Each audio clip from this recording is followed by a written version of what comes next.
कीटोजेनेसिस ketogenesis is synthesis of ketone bodies. 3 ketone bodies होती हैं, acetone, aceto acetic acid and beta hydroxy butyric acid. Primarily जो synthesis होती है that occurs in liver mitochondria.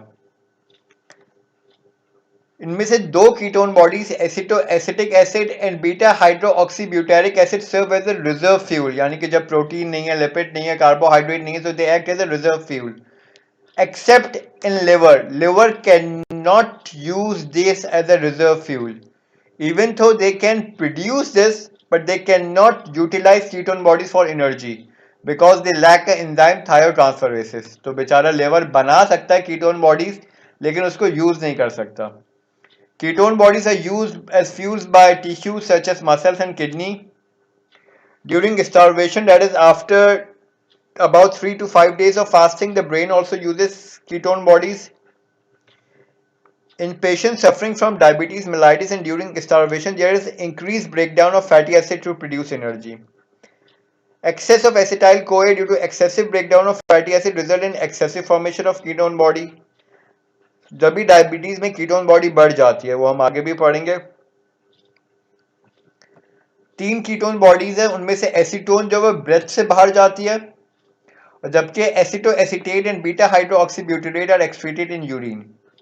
अगर हम process की बात करें तो acetyl CoA react with acetoacetyl CoA to form HMG CoA, that is hydroxy beta methyl butyryl CoA।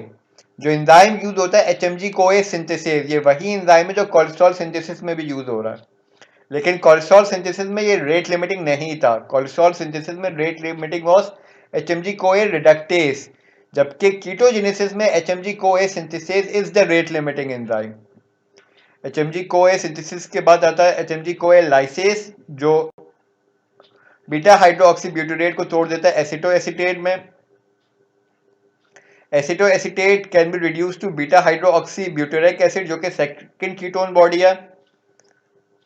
It can also undergo decarboxylation, यानी कि carbon dioxide निकल के एसीटोन, जो कि तीसरी कीटोन बॉडीज है। एसिटो acetyl CoA may be cleave by beta ketothiolase to form 2 acetyl CoA, जो that can enter TCA and produce ATP। तो बेसिकली क्या हुआ, एसिटाइल कोए एसिटो एसिटाइल कोए से कंबाइन हुई, HMG कोए बना, HMG कोए सिंथेसिस जो कि रेट लिमिटिंग हो गया। HMG कोए सिंथेसिस की लाइसिस हुई तो एसिटो एसिटेट बन गया, जो कि पहली कीटोन बॉडी है। एसिटो एसिटेट के पास टोटल 3 रास्ते हैं, या तो उसकी बीटा हाइड्रोक्सी ब्यूटेरेट डिहाइड्रोजिनेसिस से बीटा हाइड्रोक्सी ब्यूटेरेट बने, या उसकी डी कार्बोक्सिलेशन से, यानी कि कार्बन डाइऑक्साइड निकले एसीटोन बने, जो कि तीसरी कीटोन बॉडी हो गई। तो तीनों कीटोन बॉडी बन गई। या फिर एसिटो एसिटेट पे एक एंजाइम एक्ट करे जो कि बीटा कीटो थायोलेस है, जो कि इस पिक्चर में नहीं है, और वो इसको कन्वर्ट करते 2 एसिटाइल कोए में, एंड दैट 2 एसिटाइल कोए enter the citric acid cycle and produces ATPs। यही वो एंजाइम है बीटा कीटोथायोलेज जो लिवर में नहीं होता, जिसकी वजह से लिवर जो है वो एसिटो एसिटेट को एसिटाइल कोए में कन्वर्ट नहीं कर सकती और एसिटाइल कोए से ATP प्रोड्यूस नहीं कर सकती। जो हम पीछे पढ़ के आए कि liver even though makes ketone body cannot use ketone body to produce energy because they lack the enzyme beta ketothiolase। Ketone body की यूटिलाइजेशन की बात करें तो extra hepatic tissues including brain uses ketone bodies, but any cell that lack mitochondria cannot use ketone bodies for obvious reasons, क्योंकि ketone body बनती mitochondria में।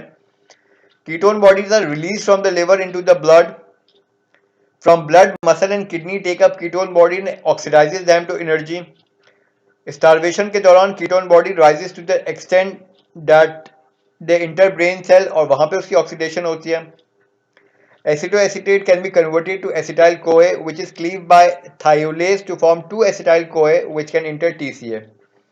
So ketone bodies को liver तो यूज नहीं कर सकता, मसल यूज कर सकते हैं, किडनी यूज कर सकते हैं, स्टार्विंग के 3 से 5 दिन के बाद ब्रेन भी यूज करना शुरू कर देता है।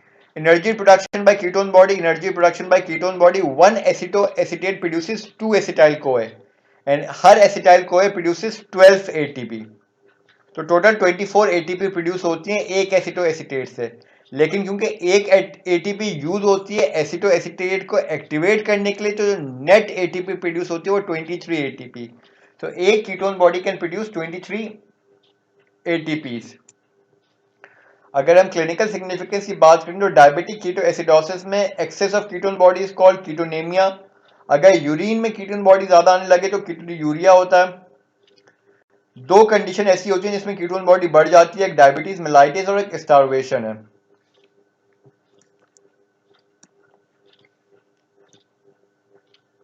Elevated level of glucagon causes adipose tissue to release fatty acid. That fatty acid is converted to ketone bodies by the liver.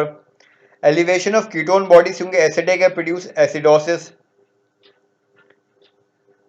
Excretion of glucose and ketone body in the urine result in dehydration.